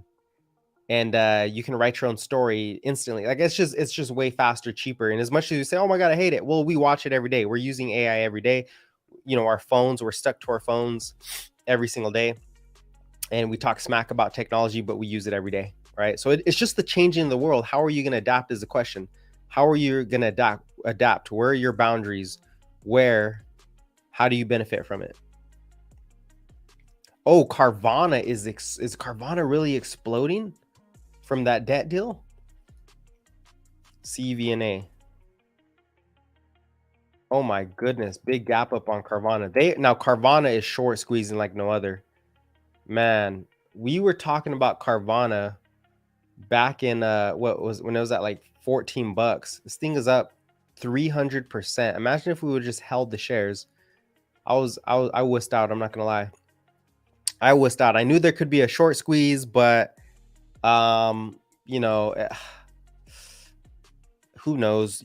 Those things could always swing in the downside. Either way, if you did it, congrats to you for holding Carvana. That was a big move to the upside. All right, what was I looking at here? Not the bank earnings. Oh, the loan loss provisions. That's what I was trying to figure out.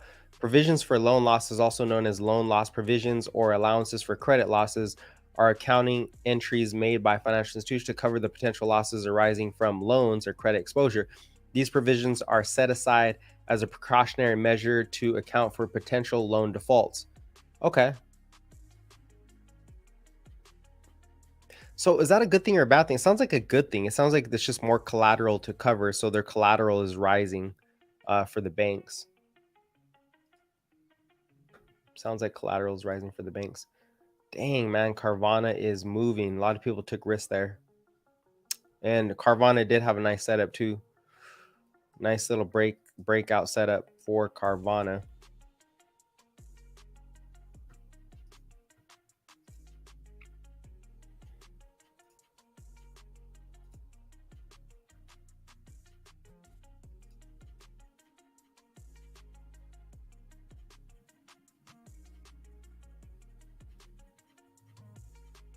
Are we okay? Now, ever since the Russian news, you got wheat prices starting to move up again.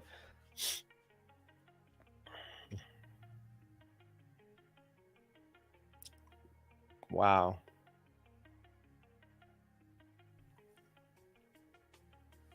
The Chinese credit impulse starting to turn over. Yeah, that's a negative sign.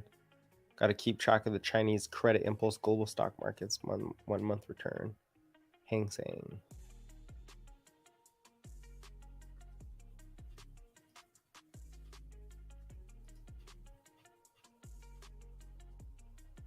I guess that's not too bad. All right, well, let's make our way through some of the stocks that are performing today. Where's the crypto stuff at? DeFi.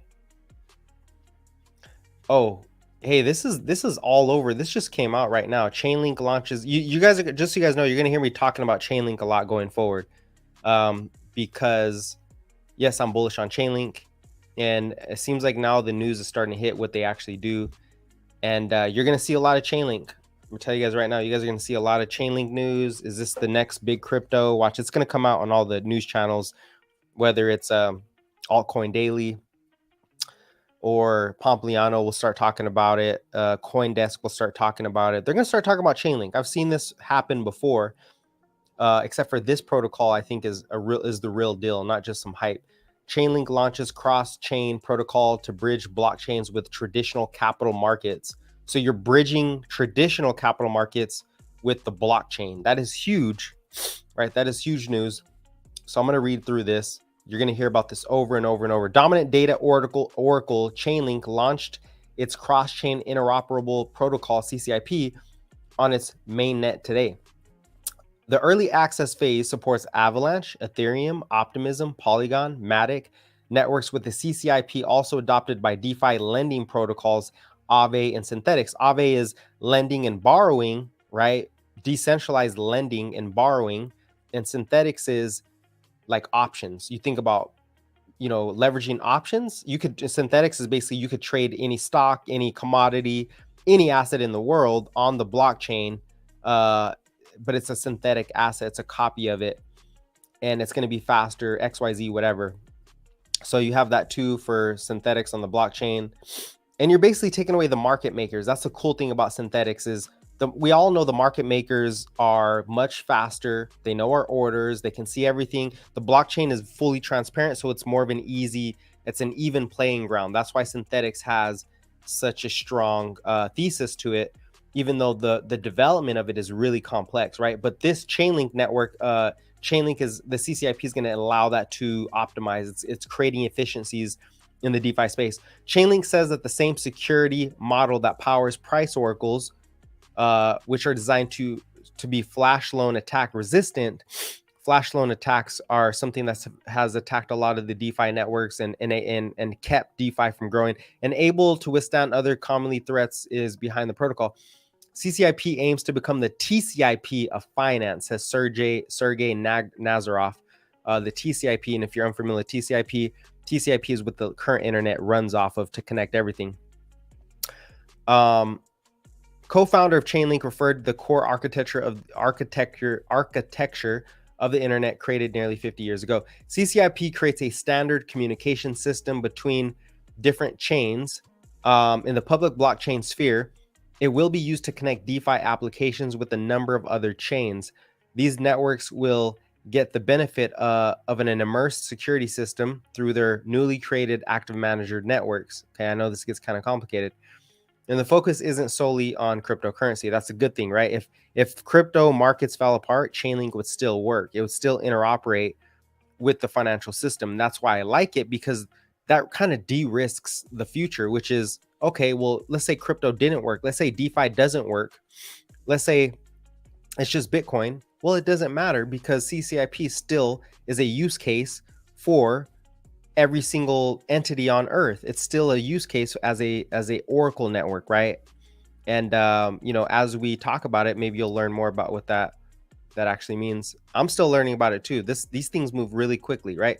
Through CCIP, we will create a private public dynamic that will give access to traditional finance, right? To digital assets in the cryptocurrency space, to trillions of dollars. Basically, that will give access of trillions of dollars to digital assets, traditional finance, and cryptocurrency. Chainlink has also started working with some of the largest players in the traditional finance space. Swift, right? Biggest central bank. Chainlink is underperforming heavily. Oh, Isaiah, we got a guy on here. He should jump over to the, what up, Hassan? But its market cap already billion. Chainlink is underperforming heavily. Oh, as a price. Okay, yeah. As price, yes, it is underperforming as price. I mean, everybody's underperforming by price, sir.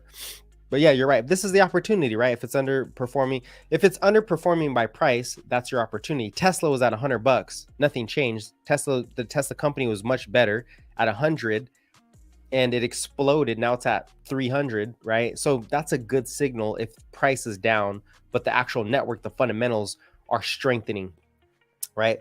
So anyways, traditional finance players such as Swift, the central banking settlement layer of the world, that's what BRICS is about. BRICS is trying to get off the Swift network, right? That's the dollar. The dollar is just a currency. It's not a network. The dollar is just the currency. It's the Bitcoin, right? Well, not really. That's not the fair comparison.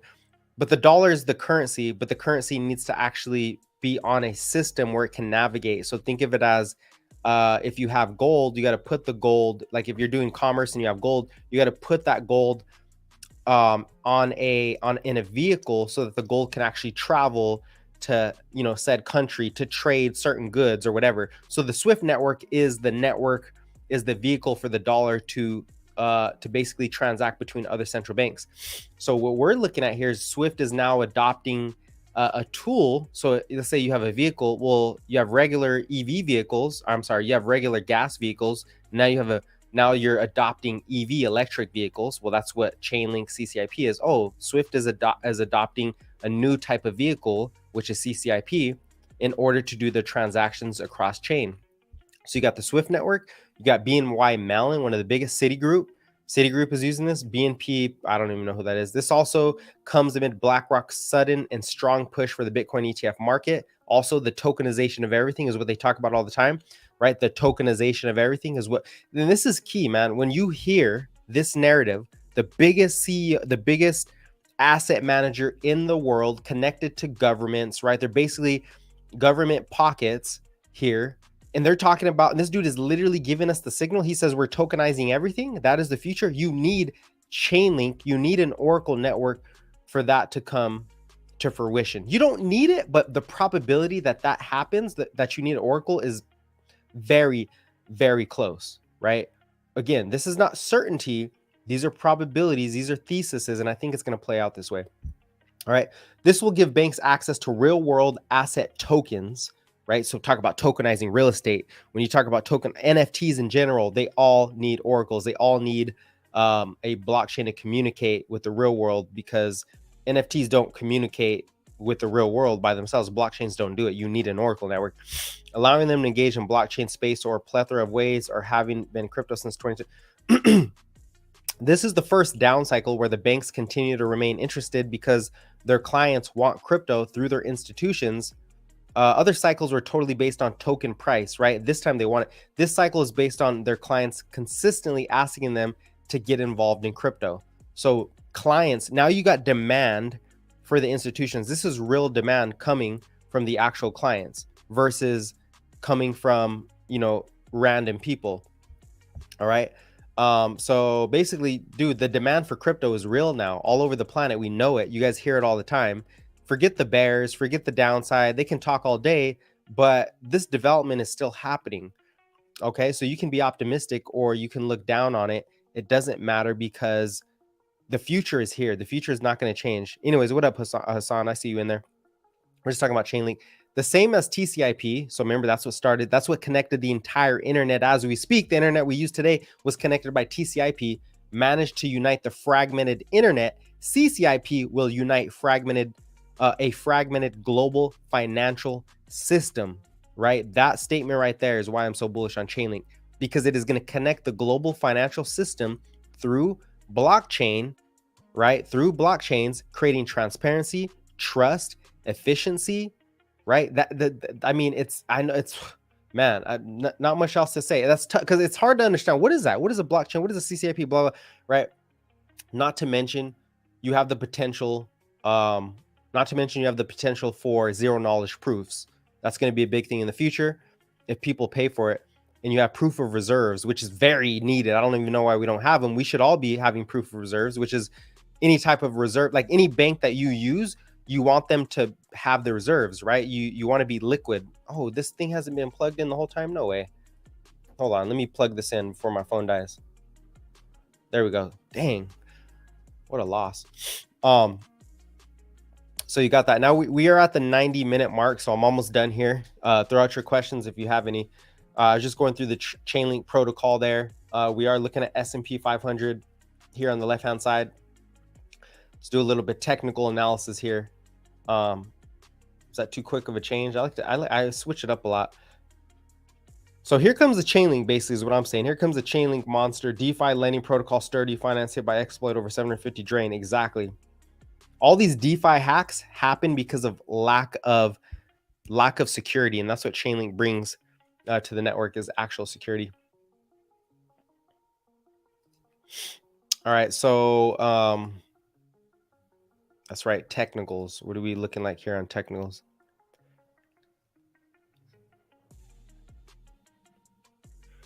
All right, so we got S&P starting to push up again, 456. Who would have thought this, bro? Who would have really thought this? Everybody was so bearish. And I know at some point things are going to come down and I'm going to look foolish. Oh my God, it's a pullback. I expect a correction, though. We expect a correction to happen. Either that correction comes down to 431. That's going to be a really bad correction if we drop down to 431, right? Either we come to 431 or we come to this FOMO down here at 444, right? 444, at least for that. Dude, we are so close to the all-time high. Holy smokes. That's such a short period of time. So this is a S&P.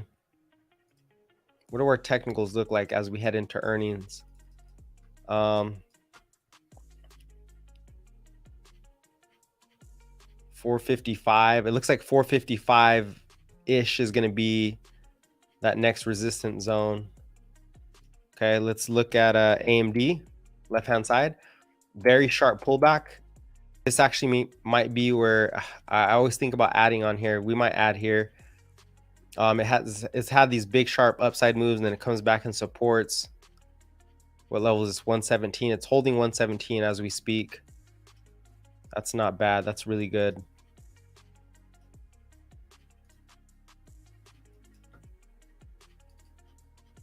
Look at that double bottom there for AMD. AMD has a really good option chain also. Advanced decline is rolling over though, so more stocks are actually, market breadth is actually falling apart as we speak. Tesla pulled back to 299. I'm sorry, 296 from that big blow off top this morning. Let's see ZM. What is ZM looking like? We know where the level's at. The level was 72.50. It moved off that level very sharply this morning, and it formed any patterns here. We kind of had an ascending pattern. Maybe if ZM can hold VWAP, should be a good little add there. But we are long Zoom, so I just want to make it clear to the audience, just so you guys know. But it looks like it's about to break. What's your thoughts on cotton demand? Oh my goodness, cotton, bro. What is the ticker for cotton? I don't know if I've ever actually looked at cotton. Right, ever since we got the cotton gin. I'm just playing. Yeah, I don't know about cotton. I haven't looked into the cotton. What else are we looking like? Roku. Cotton. Let me flip over to. Oh wait, I don't need to do that. Just flip here. Cotton. I've never looked at cotton. Let's see. Cotton futures. Cotton futures on the New York MEX. Cotton futures. Dude, I've never looked at cotton. What the hell's the price at?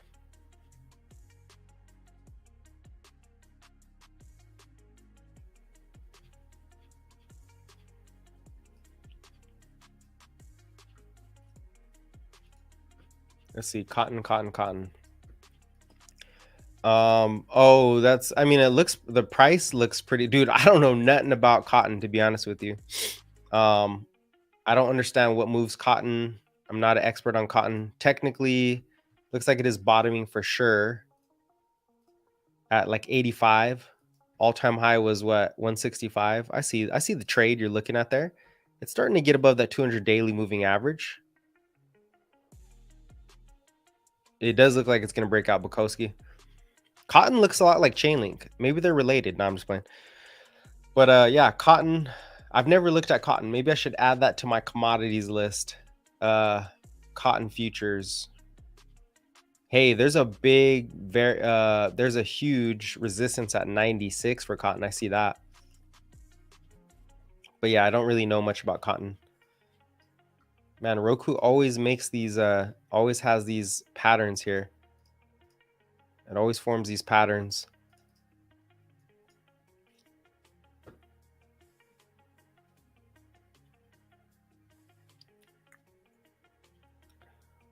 QQQ's pushing up again. Here we go. FOMO. Who's the other one I'm looking at? ZM, Roku, TDoc. There it is. TDoc. Looks like we're getting support. I think I'm going to actually get into this, get in at least one contract today for Teladoc, because it had that big gap up. It pulled back, didn't fill the gap, but it broke out this morning, still gapped up. There's a little more, there's some demand there. Let me turn off the gap strategy. I mean, turn the gap strategy on to see what we're looking at here. It's starting to move out of the, it's starting to move out of this zone. But what I want to see is a real strong push over 26, maybe. I just don't want to chase, because look at all this consolidation. There's still a lot of resistance for Teladoc at 26.20, 26 and a quarter. Let's call it 26 and a quarter. There's still a lot of resistance there.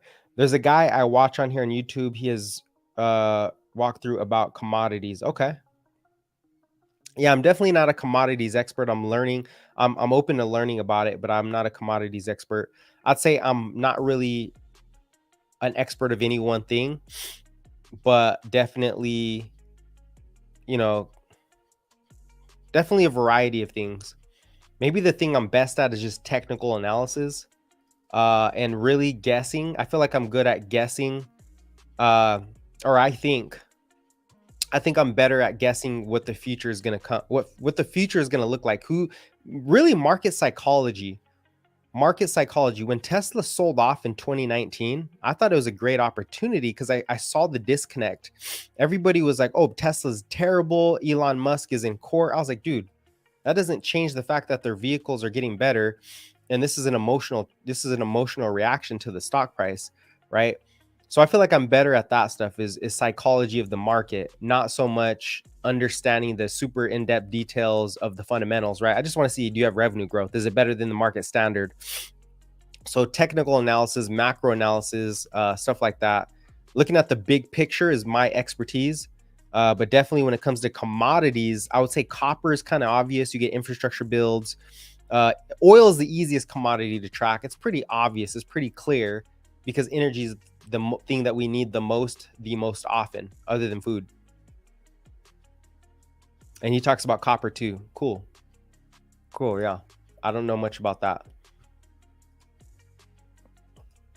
Although, like I said, I'm open to it, to learning any tricks about copper. So yeah, this is what I'm looking at for Teladoc. It's just the option chain looks so good, and if it just fills the gap at 56, I'm okay taking off one contract and letting the rest run for another 12 months, right? And if what they're doing is correct, I mean, that's a lot of upside there.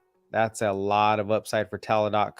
That's an easy 10x, and on an option, oh my goodness, right? The question is, can it really get there? So still doing the research to see, okay, are they really in the right position? Are they in a good position to get back to all-time highs?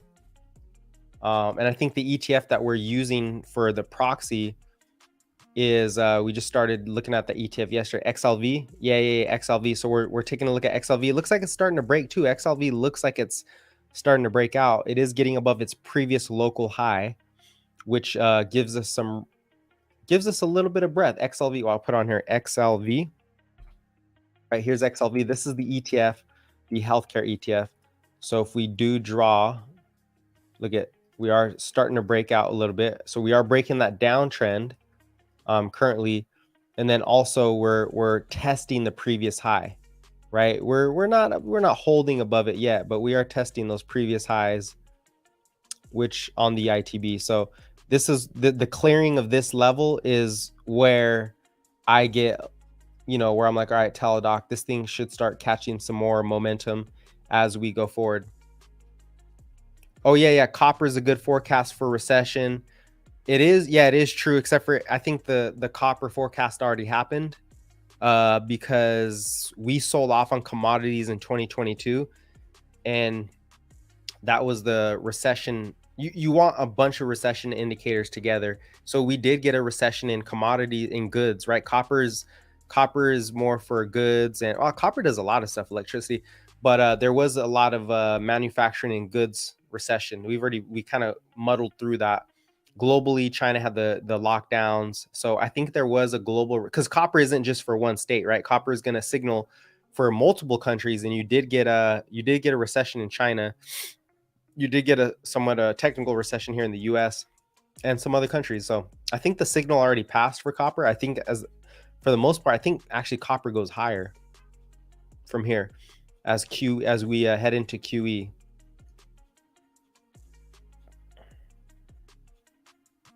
Yeah, as we head into QE.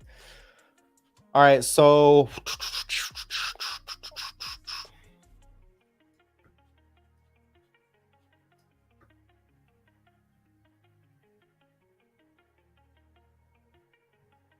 I think I'm trying to debate whether we do the earnings call today, the Tesla earnings call, or if we do the we either do the Tesla earnings call or the actual earnings. Maybe we'll do the earnings call Wednesday. They always do the earnings on Wednesday. I remember that because when I was a teacher back in the day, Wednesday we had half days, and I would leave early to go listen to the earnings call. I would leave the meetings. I'm like, I don't want to. Sorry, I can't be in this meeting.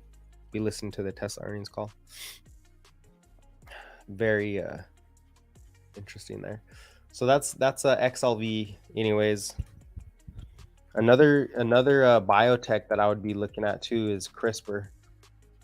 CRISPR, a lot of potential for CRISPR. Right, this one's a little more risky because they're doing some crazy stuff, gene editing, which is a big catalyst. But the question is, like, I can't track that information. I don't understand what all that stuff is. Way too complicated for me. I'm not that smart.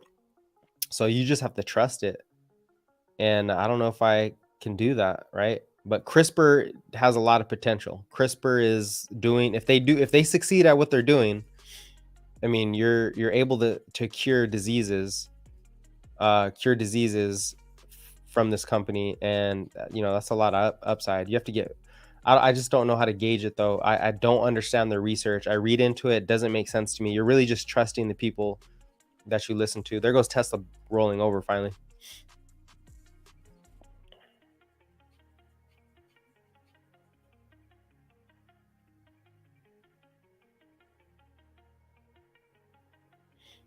All right, so just stay tuned. I'll probably throw up the YouTube channel, or I'll throw up the YouTube. You'll see like a Tesla earnings call. We'll go over the Tesla earnings call. I think that's what we're gonna do more than. I think that's mostly the main thing we want to go over is the actual earnings call, to speak through that, talk through it, and stream the earnings call. So let's try that. I think the earnings call might come. It's usually like an hour after the market. See when the Tesla earnings call will start.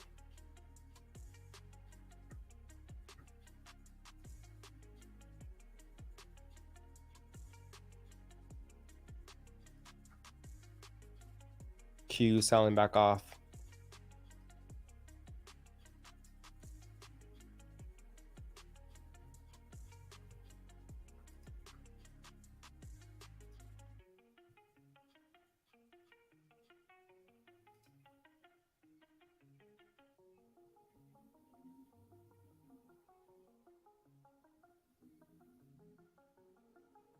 Man, everybody's gonna be on the Tesla earnings call today.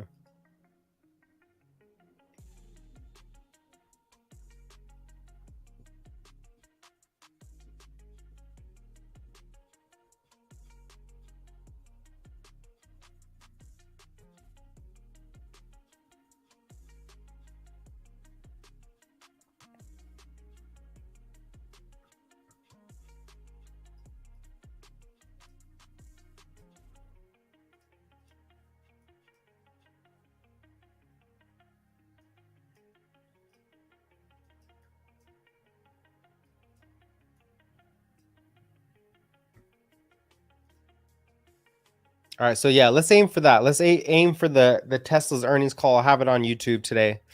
I'll try to figure that out. Figure out when that earnings call is, and we'll listen into it. And this will be after the actual earnings report comes out. So first we'll get the earnings report, guys, and then I usually make a video, send it out on the YouTube Shorts channel or TikTok for the actual what was their EPS or earnings and all that, and then we could talk about that. We'll see the stock price moving after hours. And then, dang, I kind of want to see that though. I kind of want to see the actual revenue come out at the end of the day. Maybe we'll just do a long stream. I like to see that live. Those are always very interesting. But then I'll miss the video. Who knows? We'll see. I'll figure it out. I'll let you guys know beforehand. You'll see a video go up on YouTube, and it'll say earnings call for Tesla earnings, and we can talk about that. But yeah, if you guys don't have any other questions, I should see you guys a little later on. We'll do the Tesla earnings. We'll watch the price action in after hours, read some of the notes that come out, and we'll go from there. All right. We will go from there. So let's see. Until there, is there anything else I wanted to share before we take off?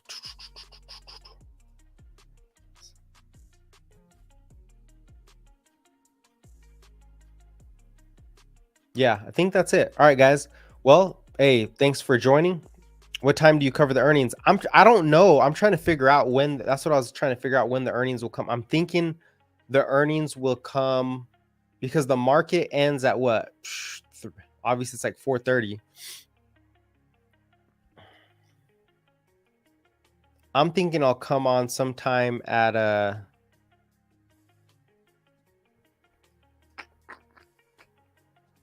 let's see. Let me see exactly. So the earnings call, is this when it starts, the call? 1400.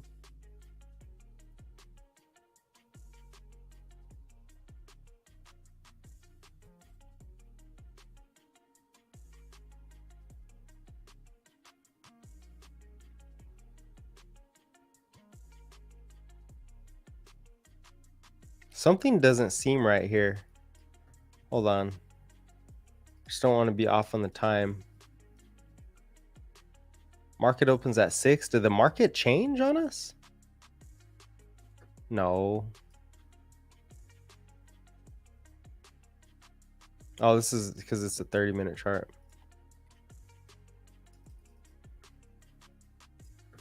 No, I think the time is the same. Sometimes the time zones do change. So maybe like 1 o'clock then, my time, which would be what, 4 o'clock Eastern? 4 o'clock Eastern. So at market close, I think usually the earnings do come out.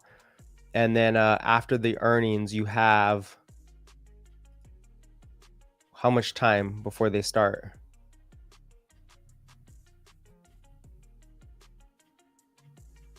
I just don't want to sit here for an hour waiting for the earnings to actually come out, or for the earnings call to start. I don't want to do that.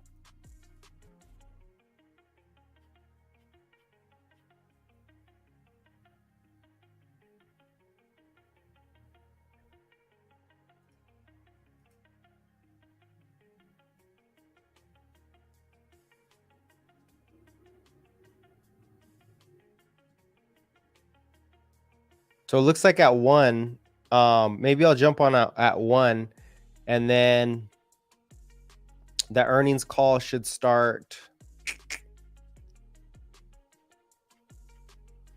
or 4 o'clock, and then the earnings should start at what, 4:30 maybe? Anybody know when?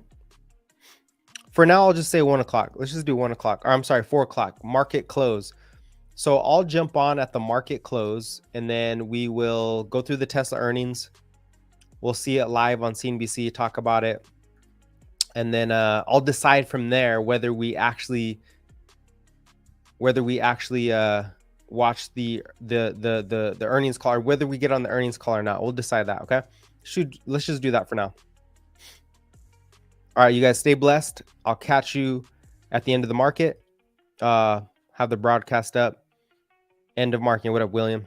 We'll see you guys at the end of the market. We're going to go over Tesla earnings today. All right.